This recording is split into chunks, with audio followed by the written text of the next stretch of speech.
Hoy tenía preparado una enseñanza sobre la vida del Bodhisattva. Unos pequeños toques, ¿vale? Porque la vida del Bodhisattva se explica ampliamente en el retiro que tenemos todos los años en agosto, en un retiro que llamamos Yukai, que es el retiro de toma de preceptos. Los preceptos del Bodhisattva, los que vestimos con hábitos, aunque somos laicos, pues tomamos los votos del Bodhisattva, ¿no? Y durante esa session, que por ejemplo este año duró una semana, cada día los teisor, y había teisor mañana y tarde, era para explicar la vida del Bodhisattva. O sea que hay tela, ¿no? Y aquí solo digo, bueno, aunque es un retiro de introducción, pero creo que está bien que sepáis qué es eso del Bodhisattva, el camino del Bodhisattva, ¿no? Porque se habla mucho de Bodhisattva, pero ¿y eso qué es? ¿No? Entonces, bueno, unas pequeñas pinceladas, porque, claro, me puse a resumir y es difícil quitar de aquí o quitar de allá, ¿no? Porque hay mucho. Y, bueno, por ejemplo, de las paramitas no voy a hablar, ¿no? Y de cosas muy importantes, pero bueno, creo que os servirá un poco para haceros a la idea. Lo primero de todo es que todas las enseñanzas budistas vienen a decir que no practicamos solo para nosotros, ¿no? O sea, si lo que se trata es de abandonar el yo y lo mío, no tiene sentido una práctica egoísta, ¿no? Para estar mejor yo solo conmigo mismo, ¿no? Y la práctica del Bodhisattva se enmarca en una práctica para el bien de todos los seres, decimos. Empezando por el ser que hay más cercano a nosotros, que somos nosotros mismos. Así, el camino del Buda, el Buda Dharma, que llamamos, es como coger un autobús. No vamos en taxi únicamente nosotros solos, sino que vamos con todos los seres más allá, hasta la extinción última, ¿no? Como decimos en el Sutra de la Gran Sabiduría. Y en ese ideal, bueno, hay dos grandes corrientes en el budismo. Está la Theravada, que es como el budismo primitivo, en el que el ideal es Arahat, ¿no? Aquel que practica para iluminarse a sí mismo y conseguir la iluminación del Buda. Y en el Mahayana, que es el gran vehículo, la figura, el héroe o el ejemplo a seguir es la figura del Bodhisattva, que es este ser que trabaja por el bien de todos los seres, como vamos a ver. ¿Qué significa Bodhisattva? Pues literalmente Bodhi significa luz o iluminar. Y Sattva literalmente es ser sensible. Entonces podríamos traducir Bodhisattva como un ser sensible iluminado o un ser sensible cuya mente está enfocada en la iluminación. Es decir, que para ser Bodhisattva no hace falta estar iluminado, sino tener claro que enfocas tu ser por completo en la iluminación, en el despertar, como vamos a ver ahora a continuación. Porque la emergencia, al darse cuenta de esa aspiración al despertar, es ya la manifestación, digamos, la semilla de la iluminación. Así podríamos considerar al Bodhisattva a todo ser sensible al que le mueven dos objetivos o dos aspiraciones: la felicidad de todos los seres vivientes y la realización del despertar. Porque es gracias a la realización del despertar que se consigue trabajar por la felicidad de todos los seres. Porque no es posible trabajar por la felicidad de los demás si no estamos bien despiertos, si no estamos bien conectados con nuestra propia naturaleza original. Si no nos conocemos íntimamente, ¿cómo vamos a poder ayudar a los demás? Así el Bodhisattva es un ser con una mente de gran compasión y sabiduría, que realiza la vacuidad y la interdependencia de todos los fenómenos. Vamos a ir viendo esto. Lo que sí que es cierto es que el Bodhisattva vive su vida como un servicio a los demás. El darse es una de las claves de la vida del Bodhisattva, en cualquiera de las maneras que encuentre. Se dice en la tradición que es como un barquero que ayuda a la gente a pasar de la orilla del samsara a la orilla del nirvana, ¿no? A la orilla del pleno gozo interno. Y como los guías de caravana desarrollan naturalmente un gran sentido de responsabilidad hacia los demás seres. O sea, si uno va despertando, va tomando conciencia, naturalmente se siente responsable hacia los demás. El sentido de responsabilidad aparece cada vez más claro. Pero el Bodhisattva al fin y al cabo es un ser humano y al mismo tiempo que ayuda también está recorriendo el camino, ¿no? También está trabajándose y madurando kármicamente. En la tradición se distingue, estas enseñanzas vienen del budismo indio, ¿no? Y los indios son muy dados a enumerar, a clasificar, a establecer estatus y, bueno, tradicionalmente se establecen 5 etapas, que son la primera, equipamiento en méritos, la segunda, la visión, la tercera, determinación, la cuarta, la práctica y por último, la realización. Y voy a intentar dar unas pinceladas de cada una de ellas para que os hagáis una idea. Por eso decía cuando el primer día en el ciclo de presentación José Manuel dijo que ¿qué dijiste exactamente? ¿Te acuerdas? ¿Hace 500 años? Sí, hace 500 años que perdí la cuenta de desde cuando lo llevo aquí. Eso me viene al pelo. Porque eso es... ¿Cuándo estaba meditando? Sí. La primera etapa es el equipamiento en méritos. El equipamiento en méritos viene a decir que la aspiración al despertar que nos surge viene de lejos, no viene de una sola vida, ¿no? Esto no es algo que haya que creer o que haya que tener fe, bueno, tomadlo como hipótesis de trabajo, ¿vale? No toméis tampoco literal, ¿no?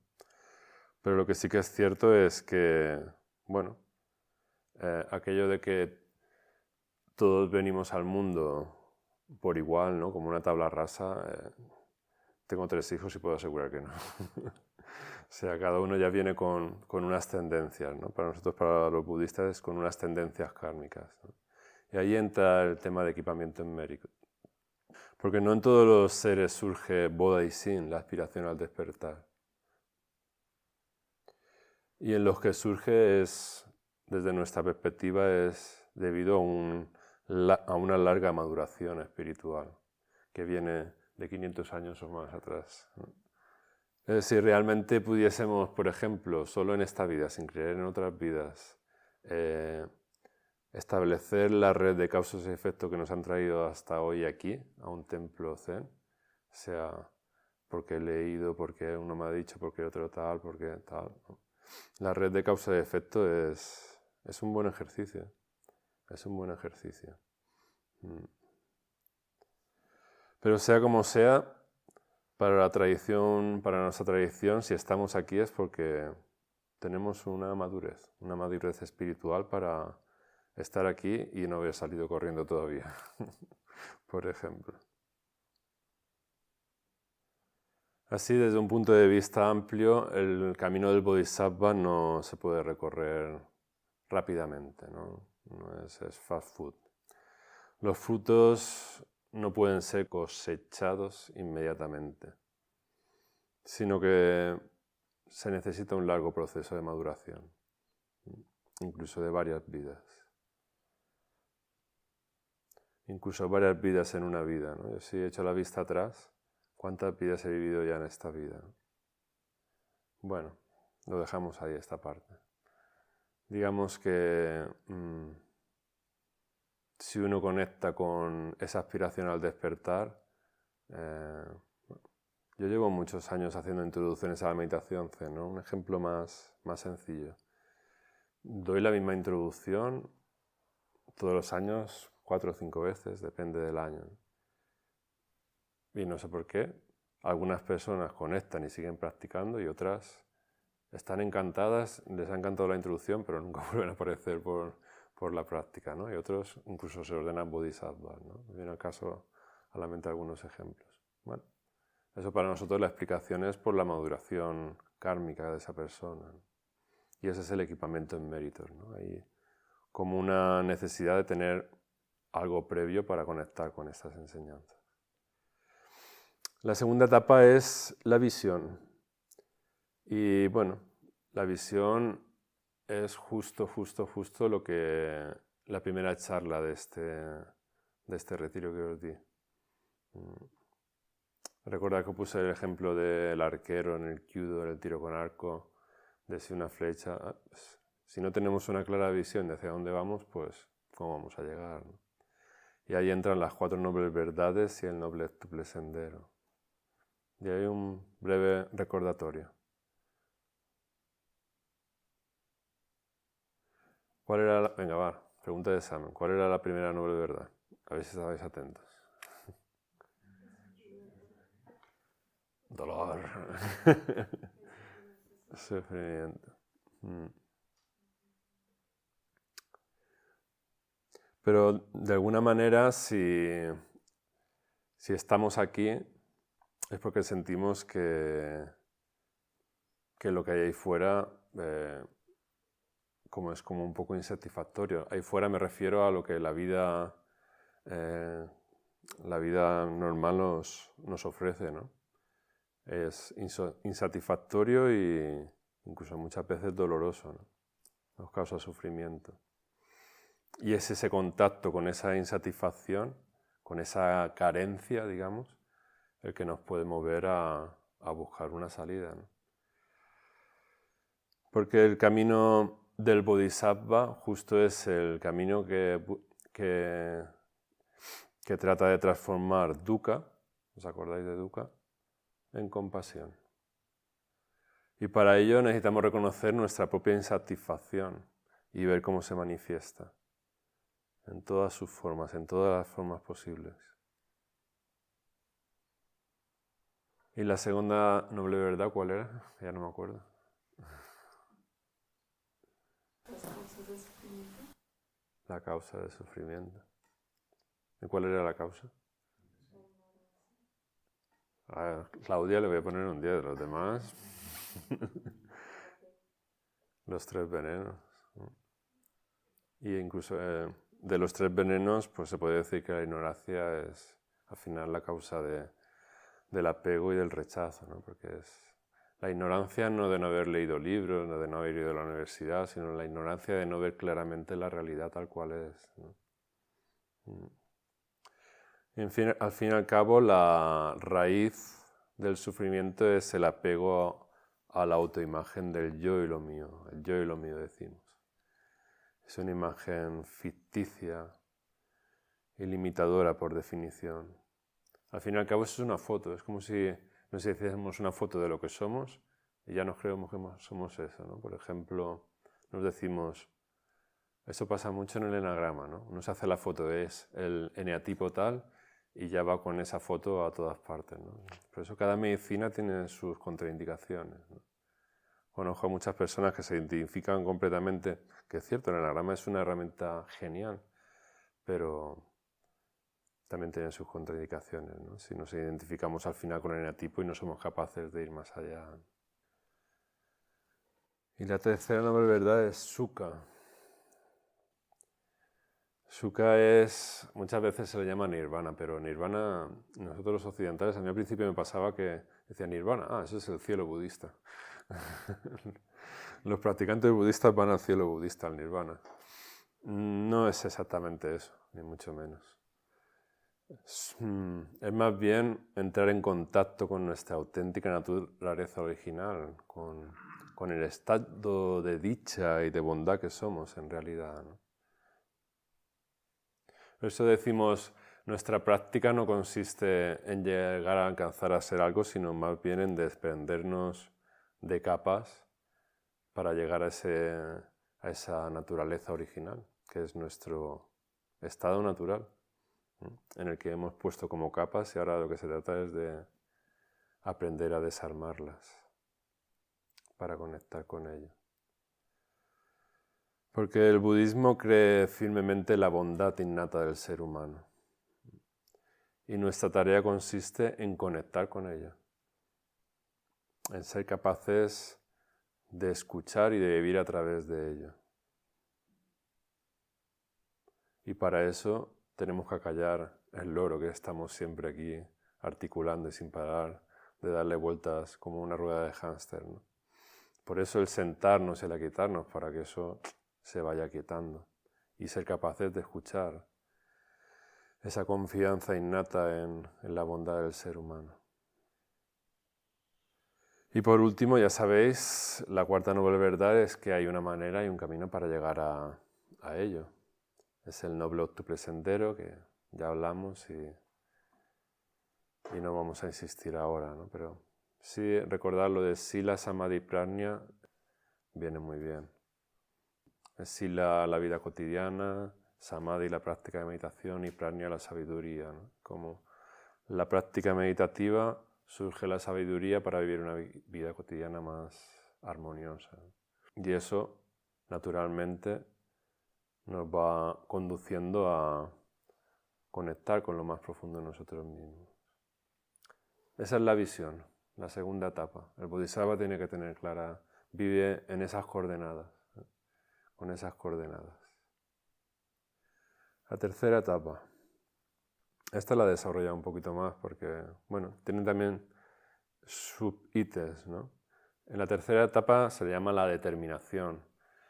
Para emprender el camino de la liberación del despertar hace falta una fuerte determinación, ¿vale? Porque, bueno, no es fácil ni difícil, pero los peligros, los obstáculos acechan al caminante de la vía.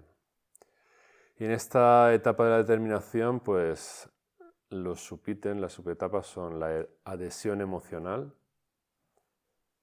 la aspiración al despertar, bodhicitta, encontrar, seguir al maestro, que esto es muy interesante, ahora veréis, el abandono del mundo, alta resolución, buenas disposiciones. Tienen sus palabras en sánscrito, pero no las he dicho a cosa hecha para... No es necesario, ¿no? Es la única que he dicho, la de bodhicitta, porque bodhicitta es que lo utilizamos mucho, pero el resto de palabras no vienen al caso. La adhesión emocional. La vía debe ser amada. La emoción es lo que nos mueve, al fin y al cabo, los seres humanos. Si no hay emoción, ¿para qué, no? Necesitamos estar emocionados para emprender un camino así. Yo siempre digo camino con corazón. O sea, no porque te lo diga, porque veas o tal, sino conectar con el corazón y seguir, el corazón seguir lo que nos mueve, ¿no? Que eso es la emoción, lo que mueve. Es necesario vibrar con la práctica del Buda Dharma, si no, no vamos a llegar muy lejos. A la primera dificultad, hundido.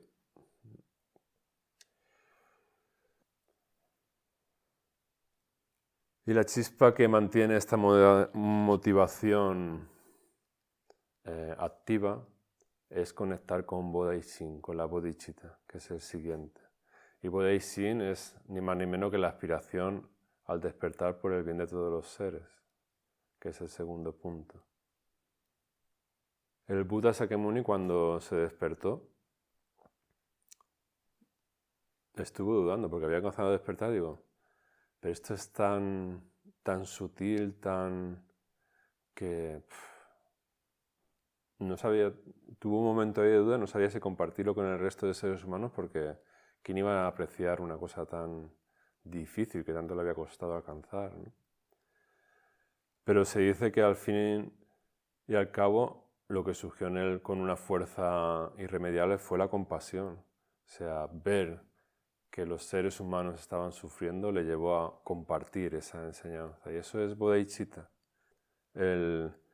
Una vez que uno empieza a despertar y ve su sufrimiento, lo reconoce, es capaz de verlo en los demás. Y el verlo en los demás, naturalmente, te mueve a ayudarles. No es algo impostado, algo que uno quiere hacer con la voluntad, sino que es lo más natural. Hossubo Daishin es otra expresión en japonés. Hossubo Daishin es dar libre curso a esa necesidad, a esa aspiración al bien de todos los seres, al despertar de todos los seres. Y en ese punto es importante reflexionar cada X tiempo en la práctica la motivación que nos lleva a practicar. ¿Por qué practico? ¿Qué sentido tiene que me estén doliendo las rodillas aquí ahora? ¿Es solo para estar yo mejor? ¿O hay algo más? No es lo mismo sentarte que te duelen las rodillas para ti que por el bien de todos los seres. Ya sobre ese punto ya cambia la óptica, ¿no? O, no sé, también se puede dar el caso, como hablaba ayer, de la múltiple estampa, ¿no? De lo que llamamos materialismo espiritual. Bueno, practico porque es guay ser espiritual, me mola vestir así raro, yo que sé, hay gente para todo, ¿no? O ser importante, ser un instructor, una persona así de referencia, zenista. Porque Zen mola, está de moda, el Zen está de moda, entonces yo practico Zen, ¿eh? Cuidado. Pertenezco a un club selecto. En fin, la motivación hay que ir chequeándola y ir viendo, porque la calidad de la práctica depende justo de la aspiración al despertar y de mantener la llama encendida, la llama de la motivación.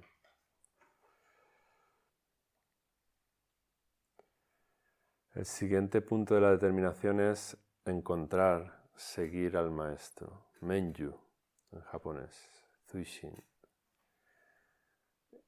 Y ahora que soy maestro, este punto me interesa explicarlo bien para que quede claro desde el principio, ¿no? Porque claro, aquí en Occidente nos imaginamos a un maestro que un maestro ni caga ni mea ni se tira eructos y cosas de esas, ¿no? Que es como ya un santo iluminado, ¿no? Y bueno, en el Zen no somos así. Cagamos y meamos. En la tradición Zen, un maestro es un amigo de bien. Es un bodhisattva que está recorriendo el camino y que ayuda a otras personas, a otros seres humanos a recorrer el camino. Digamos, el maestro de Kusho pone el ejemplo de es como ¿cómo se llama? Un Sherpa, los que te ayudan a subir la montaña. Pues es como un Sherpa que te ayuda a escalar una montaña y él ya la ha escalado, ya ha llegado a los, yo qué sé, primeros 1000 metros. Tú estás en la base, pues te puede acompañar esos primeros 1000 metros, ¿no? El amigo de bien es un facilitador, alguien a quien pedirle orientación, pero no es un gurú, ¿vale? No es el concepto de gurú que hay en otras tradiciones espirituales. Y la relación maestro-discípulo en nuestra tradición es bien importante. Es bien importante. Digamos que no hay budismo, no hay Buda Dharma sin la relación maestro-discípulo. Todo de antes es como una preparación, prepararte para la práctica, pero sin esa relación espiritual, pues digamos que la práctica es una preparación. Es como los que comentáis, yo es que he leído mucho, he visto muchos vídeos de YouTube, he visto tal, pero claro, cuando llego aquí y practico, claro, la práctica es diferente a la teoría, ¿no? Pues otro pasito más, una vuelta de vuelta sería practicar junto a un maestro. Se dice, esta frase es muy buena, dice, la esencia de la relación maestro-discípulo es actualizada a través del no pensamiento y realizada a través de la no dualidad. Se dice también transmisión de corazón a corazón, o sea, más allá de las palabras, más allá de las apariencias. Y bueno, a veces no es fácil seguir al maestro, porque bueno, el maestro necesita paciencia muchas veces con los discípulos, ¿no? Pero también los discípulos necesitamos paciencia con el maestro. Porque la función del maestro es señalar los puntos ciegos de los discípulos, ¿no? Allí donde no queremos ver, pues muchas veces poner el dedo en la llaga forma parte de su función y eso a veces hace saltar, ¿no? Si uno no está bien encajado, ¿no? Pero bueno, es como un baile que tiene lugar entre maestro y discípulo y en el que el alumno va madurando y el maestro también, por supuesto. Es como la metáfora que se suele poner, es como el pollito que está dentro del huevo y la gallina, y ambos tienen que picotear, el pollito desde dentro y la gallina desde fuera. Y sobre todo un maestro es un buen antídoto contra el autoengaño y la autojustificación, ¿no? Hacemos imágenes, uno se puede engañar fácilmente y hacerse imágenes falsas sobre su propio despertar, su propia realización. Entonces confrontarlo con otro ser humano que ya haya pasado por ahí, pues está bien, es fundamental. Si nuestro trabajo consiste en conectar con nuestra naturaleza original, el trabajo del maestro es señalarte el camino hacia esa naturaleza original, ¿no? Facilitártelo.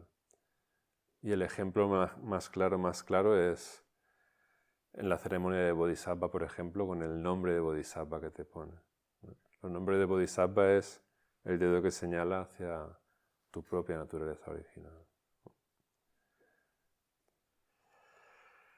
El siguiente punto es el abandono del mundo. Esto no significa que haya que retirarse a una montaña y hacerse monje. No, de lo que se trata el Bodhisattva, lo que trata es abandonar los valores del mundo convencional.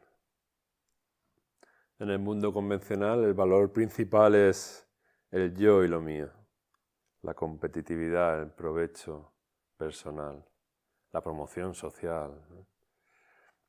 Esos valores el Bodhisattva los abandona, sobre todo abandona esa percepción del mundo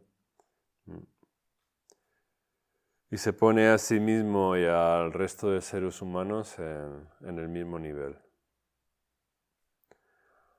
Abandonando la escala de valores convencionales, lo que hacemos es vivir en el mundo sin ser del mundo.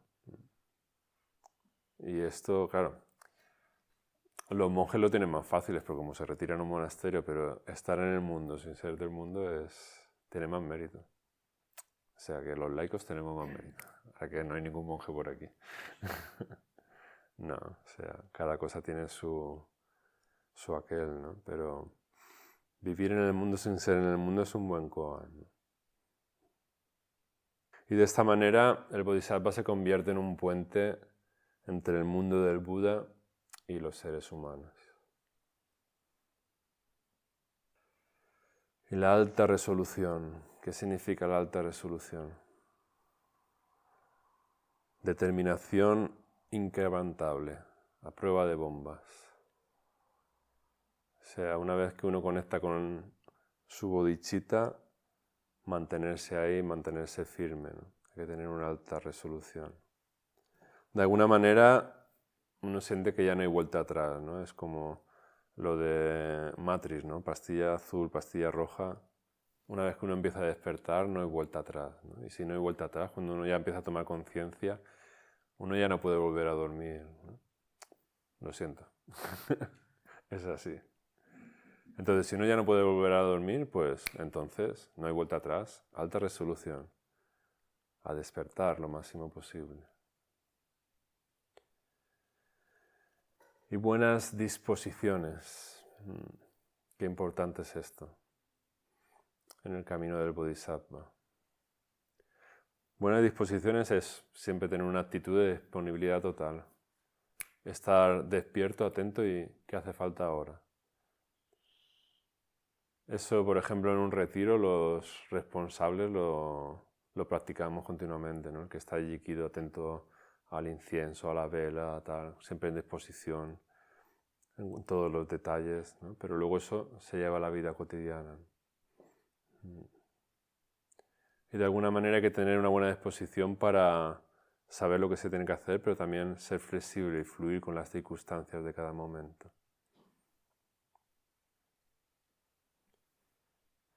Sí, la educación zen es mantenerse firme y al mismo tiempo fluir, no aferrarse.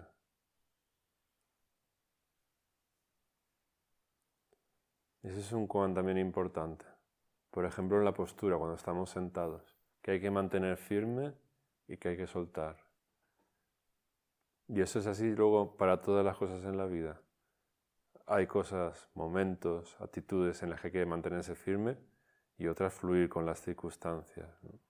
Durante cuando estamos sentados hay que ser firme con la postura justa, con la atención al cuerpo y la respiración, pero al mismo tiempo hay que saber soltar cualquier tensión que aparezca, ¿no? Y hasta aquí la tercera etapa. La cuarta es la práctica, y la práctica da para una semana de explicaciones, porque la práctica por excelencia del Bodhisattva son los paramitas, que son como las perfecciones, pero no lo vamos a hablar. He preferido hablar de Zazen, que es la práctica aquí para introducción, hablar un poquito sobre Zazen. Aunque ya lo he empezado a introducir con la última parte que hemos hablado, ¿no? Pero ya os comentaba ayer que la palabra Zen viene del chino Chan, y Chan viene del indio Jnana y significa absorción. Entonces nuestra práctica es la práctica de las absorciones, de absorbernos en la práctica meditativa. Ya sabéis que el primer paso es la concentración, sin eso no hay nada. Y que siempre tomamos como objeto primario de la atención el cuerpo y la respiración, ¿vale? Y cuando ya estamos bien establecidos en el cuerpo y la respiración, pasamos a concentrarnos en la actividad sensorial, en las emociones y los contenidos mentales. A veces digamos como la primera etapa. Eso es lo que enseñamos en el MBTV. Y con eso da también para varias charlas. Es más, da para un curso de 6 meses. ¿Qué se hace aquí en Luz Serena? Abro ventana para la publicidad. Bueno, está el CEBOL, que ahora está en el campus online. ¿Ahora cómo se llama? CEBAP. Ahora se llama CEBAP. Que me cambian los nombres. Que es súper recomendable. Es un curso que lo va siguiendo uno con vídeos, con explicaciones del maestro Dokusho, y te va llevando paso a paso por estos estadios. Y ya no me acuerdo qué iba a decir. Bueno. La publicidad. Sí, se cierra la publicidad. Cerramos publicidad. Bueno, sí, ya recuerdo. Ese, digamos, sería como el estadio fundamental, básico, ¿no? Sin aprender a prestar atención al cuerpo respirando, no hay meditación. Sin aprender a prestar atención a las sensaciones, a las emociones, a los contenidos mentales, no hay meditación. Y una vez que se llega a ese estadio, uno es capaz de llegar, digamos, a sikantaza, que es pura absorción, entrar en la absorción directamente, a través siempre del cuerpo respirando, ¿vale? Y ahí en las absorciones, en los dhyana que se llaman, hay también niveles, hay diferentes niveles. Y vamos a ver un poquito cada uno, para que sepáis que no nos quedamos contando respiraciones durante 30 años, ¿no? Sino que hay más campo, más allá, ¿no? El primer nivel de absorción, la metáfora sería el espejo, ¿no?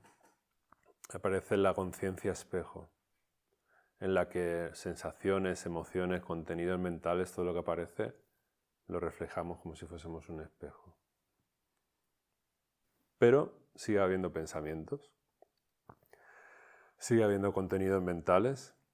Es más, se ven más claramente y parece incluso que haya más. Alguien le comentaba esta mañana en el Dokusan, un buen síntoma de que la práctica va bien es darse cuenta de las oscuridades, ¿no? Porque un dicho zen es: cuando más clara es la luz de la luna, más oscura es la sombra del pino. O sea, cuando más luz hay, cuando más luz ponemos dentro, más claramente vemos todo lo que aparece. Pues este primer nivel de absorción se agudiza la visión de los pensamientos. Pero viene acompañado de una sensación de centro, de estabilidad. Es como un encaje, ¿no? Como cuando nos encajamos en la postura y aparece la ecuanimidad. En el segundo nivel de absorción, si seguimos profundizando en la práctica de la absorción, ahí ya nos desapegamos del pensamiento, de los contenidos mentales. El discurso, ya hay una liberación de esa corriente discursiva. Nos liberamos del yo y lo mío. Hay un desapego del yo y lo mío. Y ahí aparece el inconsciente, aparecen recuerdos antiguos, aparecen contenidos que ni siquiera decimos esto qué es, ¿no? Se abre el inconsciente. Si seguimos profundizando en la absorción, llegamos al tercer nivel, que se caracteriza por una mayor ecuanimidad, mayor profundidad en la visión, mayor claridad y contenidos inconscientes más profundos todavía, más antiguos. Algunos dicen incluso de otras vidas, ¿no? En vidas pasadas. Y en el cuarto y último nivel de absorción se caracteriza por el abandono del placer y del dolor. Ahí es donde no duelen las rodillas, hay que llegar a él. La ecuanimidad es perfecta, impoluta, y se trasciende completamente el yo y lo mío. Y ahí es donde se conecta con nuestra verdadera naturaleza. Se llega a ese espacio diamantino. Esto no es más que un mapa, pero para que veáis un poco que la práctica de Zazen no es solo hacer ramilletes y contar, ¿no? Sino que hay bastante más. Y está mapeado. La tradición budista lo tiene muy mapeado. Esto es solo unas pinceladas, pero hay libros enteros hablando de estos estados de absorción.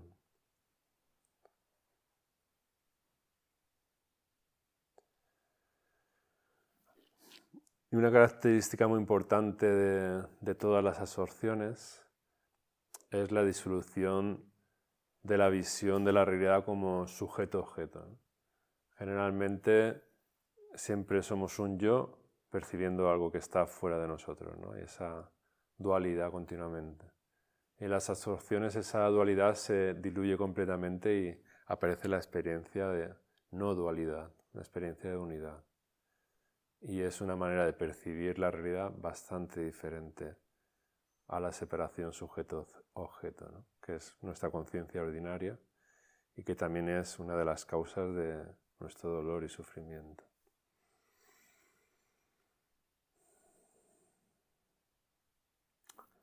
Sea como sea, si empezamos a entrar en estos estados de absorción, de lo que se trata es de llevarlos a nuestra vida cotidiana. Y en un retiro, pues, al Samu, ¿no? Por ejemplo. Pero también a los momentos de descanso, cuando estamos delante de los orioki, llevar ese estado de conciencia a cualquier lugar.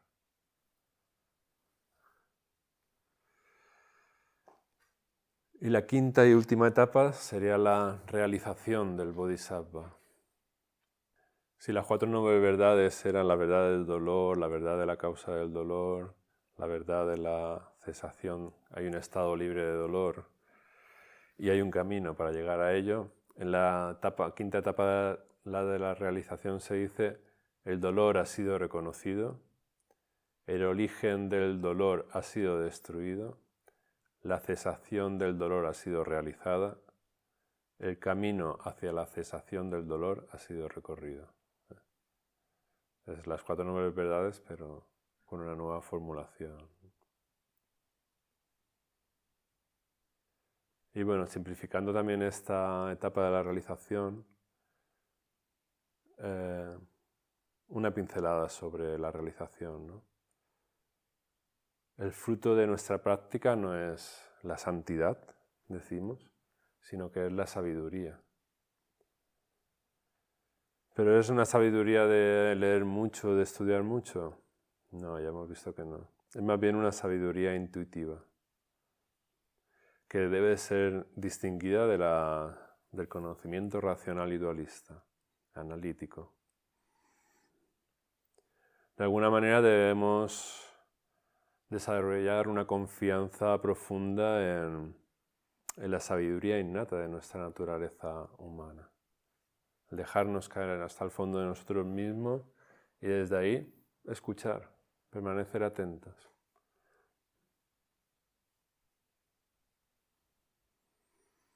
La sabiduría, al fin y al cabo, es una profunda empatía. Yo cuento muchas veces mi primera iluminación en la vida cotidiana. Yo soy maestro de escuela y tengo la suerte de trabajar con seres humanos. Además son pequeñitos. Pero wow, son unos grandes maestros, ¿no? Y mi primera despertar fue la empatía, el comprender, el ponerme en su lugar, siendo yo el maestro y dando clase. Y wow, eso para mí se me ha quedado grabado, ¿no? Entonces conectar con la empatía es clave, ¿no? Para conectar con esa sabiduría innata que somos. Sea como sea, la sabiduría también podríamos decir que es la capacidad de reaccionar de la mejor manera posible en cada momento de la vida cotidiana, sean cuales sean las circunstancias. Pero eso es sila, es llevar la práctica de la meditación a la vida cotidiana. Estar abierto, atento, muy atento a todas las circunstancias y naturalmente reaccionar de la mejor manera posible.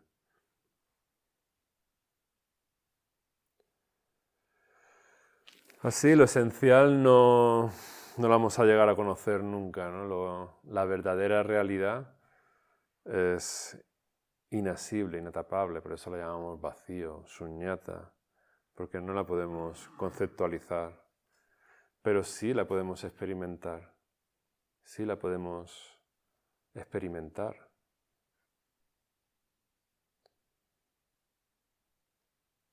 Uno de los signos también de la sabiduría es cuando aparece la alegría.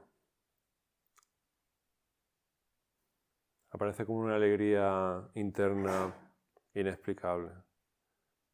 Eso es que uno ha entrado en contacto con la fuente de la sabiduría, con su naturaleza original. Y aprender a conectar con esa alegría es importante. Hay un bodhisattva muy querido por nosotros que era fuente de alegría. La fuente de la alegría es la fuente de la sabiduría también. Al final son distintas caras de la misma moneda, ¿no? Y es de donde brota la compasión, la empatía. Qué diferente sería, ¿no? Si pudiésemos conectar con ello y vivir desde ahí a vivir desde la neura. La vida sería bastante diferente, ¿no? Entonces, bueno, el bodhisattva aprende a conectar con esas energías que están en nosotros y aprende a vivir a través de ellas. Y desde ellas que se puede ayudar a todos los seres, porque si no, desde la neurosis solo se puede transmitir neurosis. En fin, un bonito camino, ¿no? Algunos intentamos caminar por él.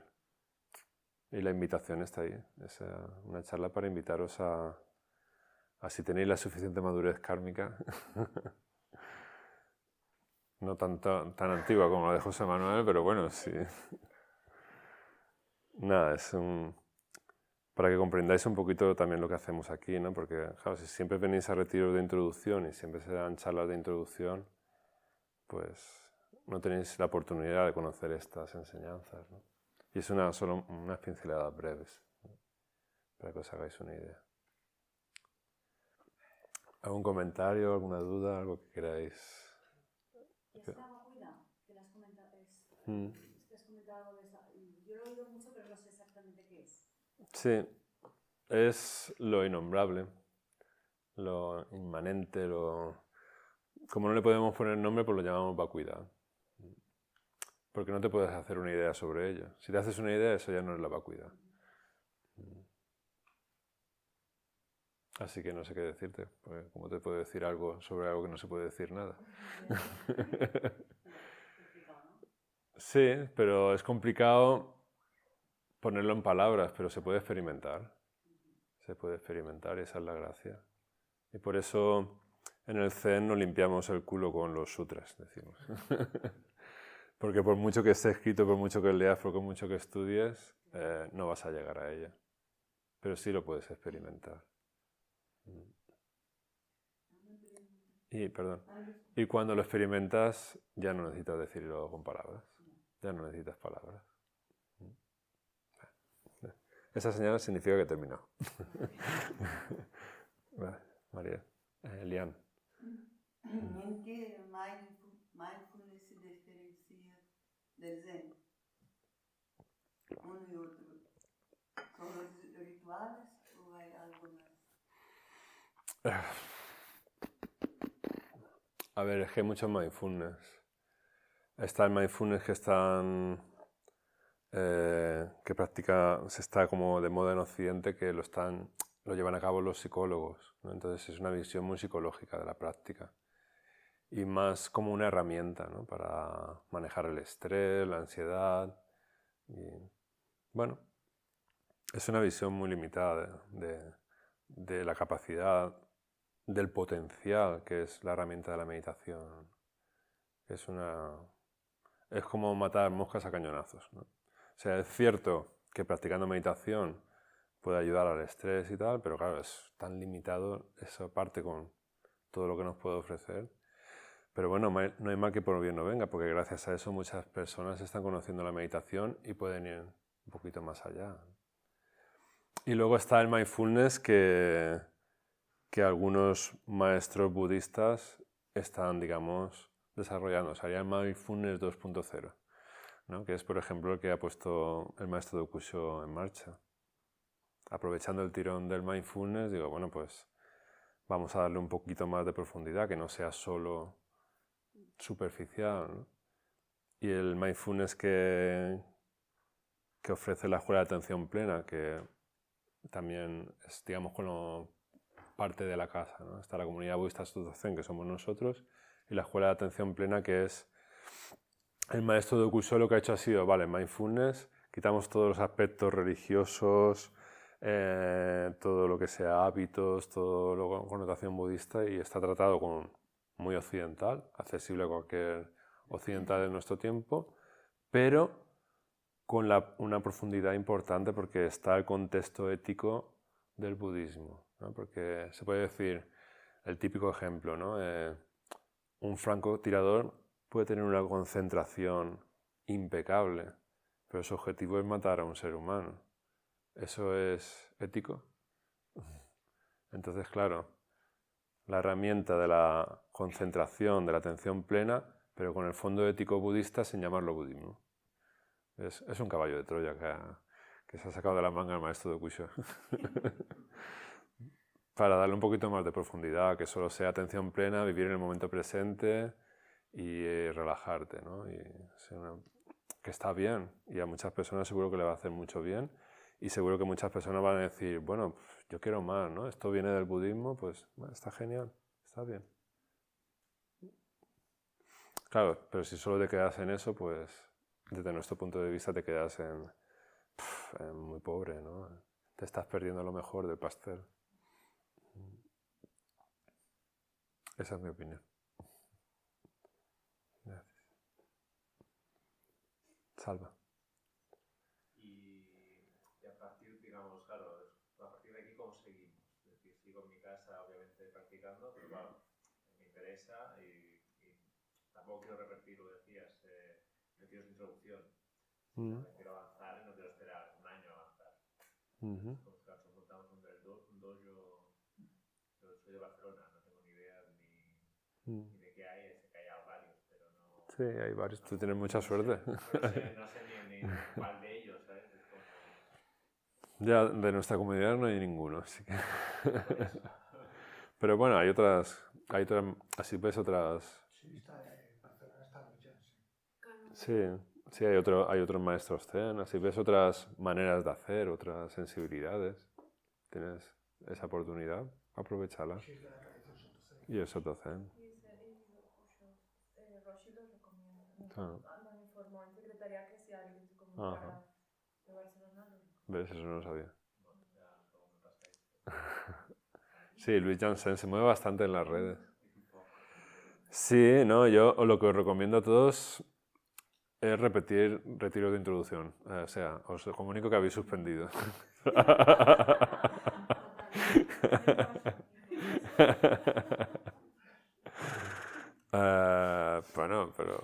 pasa nada, ¿no?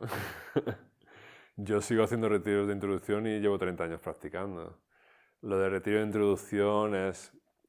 A ver, un retiro es un retiro. Y muchas practicantes antiguos que en un retiro de introducción se sorprenden. Wow, pues se practica y he conectado con cosas que no había conectado en un retiro de profundización.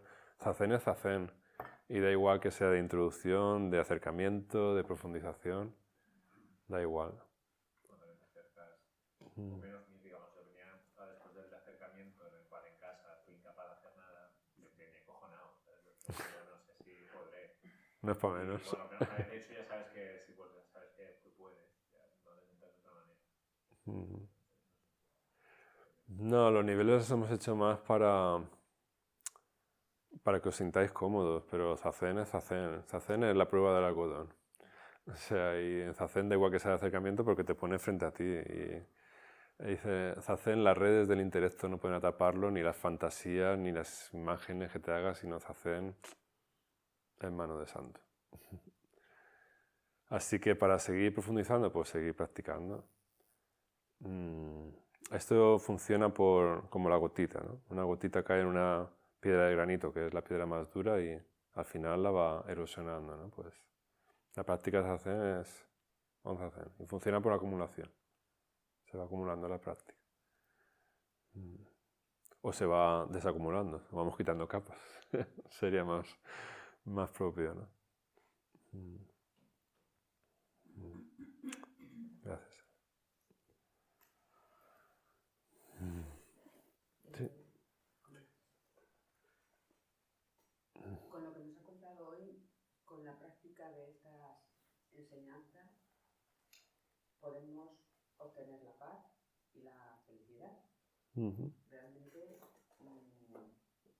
si eso se consigue en la Tierra, quiere decir que el Zen tiene experiencia en que ha habido ya maestros o budas que llegaron a esa paz y felicidad celestial, a la que luego en la religión cristiana o en la musulmana, porque el nirvana no es lo mismo en esta religión, por lo tanto, en esas otras dos religiones se busca que, vamos, no se busca, te dicen que no lo encuentras nunca en la tierra, tienes que esperar a morirte para alcanzarlo.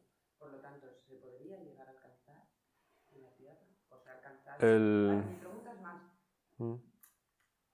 si conoce casos de los que se hayan alcanzado, porque en principio cuando usted u otros lo que dicen es que están en ese camino, no que lo hayan alcanzado. Correcto. Sí, el maestro Dogen, que es el fundador de la escuela Soto Zen, decía que el Zen es la puerta de la paz y la felicidad. Es justo esa definición de Zen. Y sí, pues él lo alcanzó, dicen los anales de la historia. Yo no estaba allí para verlo, pero... Pero Buda no. Sí, también, claro, por supuesto. Buda más todavía. El Buda es el number one. Él tenía dudas. Ya, tenía dudas sin compartir ese hallazgo. Él es el que encuentra el camino. Y lo que le surgió en un primer momento fue, esto es tan excelso que, ¿cómo darle, cómo se dice lo de darle miel? Por ejemplo, no sé, hay muchas... No, o sea, es que esto lo voy a decir y es que no me va a entender nadie, ¿no? Esa duda le he creado, pero al final la compasión le movió y bueno, yo lo voy a compartir y seguro que habrá alguien que lo recoja, ¿no?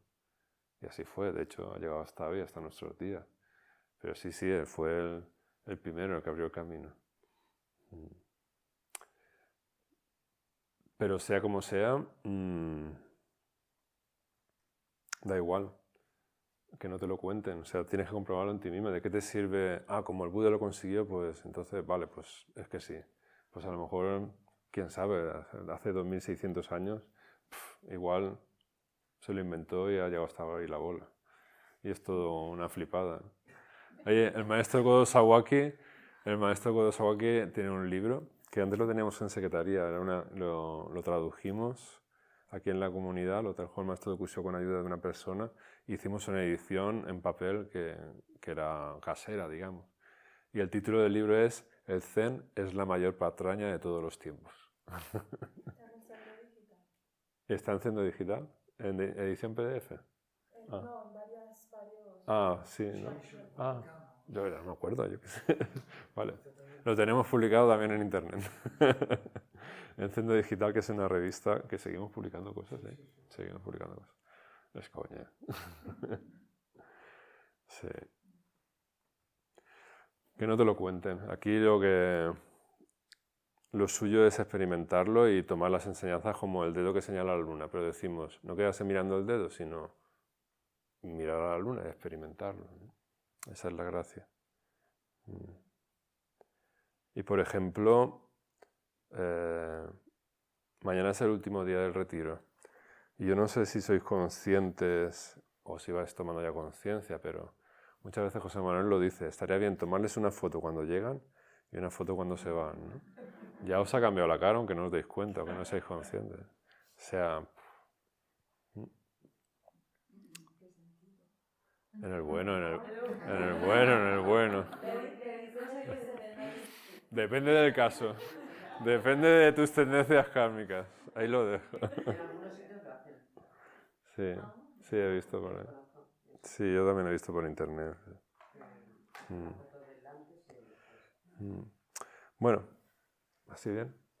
Quería a raíz de lo de Salva, que me ha venido después. También tenemos un excelente programa de práctica y estudio para seguir profundizando en la vida del Zen, en el que somos la primera comunidad budista en el mundo que tiene un programa de estudios tan detallado. Y tenemos desde el primer pasito, al segundo pasito, al tercer pasito, hasta llegar a ser maestro Zen, como una carrera universitaria. Porque primer ciclo, 2 años, segundo ciclo, 3 años, y así por ciclos. Y te vas formando en la tradición Zen. Y el primer hito es la ordenación de Bodhisattva. Ese es el primer hito. Por eso todos los años, en el mes de agosto, hacemos una ceremonia para las personas interesadas. Y el segundo hito es la relación maestro-discípulo. Y a partir de ahí pues te formas como asistente Zen para poder tocar los instrumentos, para poder tocar la campana. Luego te formas como instructor para poder enseñar, hacer introducciones. Y luego ya recibes la transmisión de maestro Zen. Así como, 30 años. Pero para que pasan así, sin darte cuenta. Como la session que ha pasado yo. Así.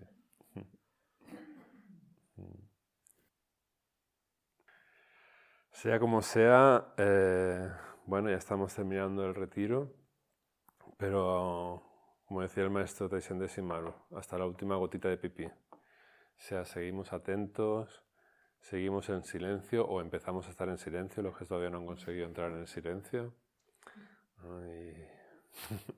Por eso, al año que viene, la reunión que tenía esta mañana con el maestro Dokusho, vamos a poner obligatorio para venir a un retiro de introducción haber pasado por uno de acercamiento.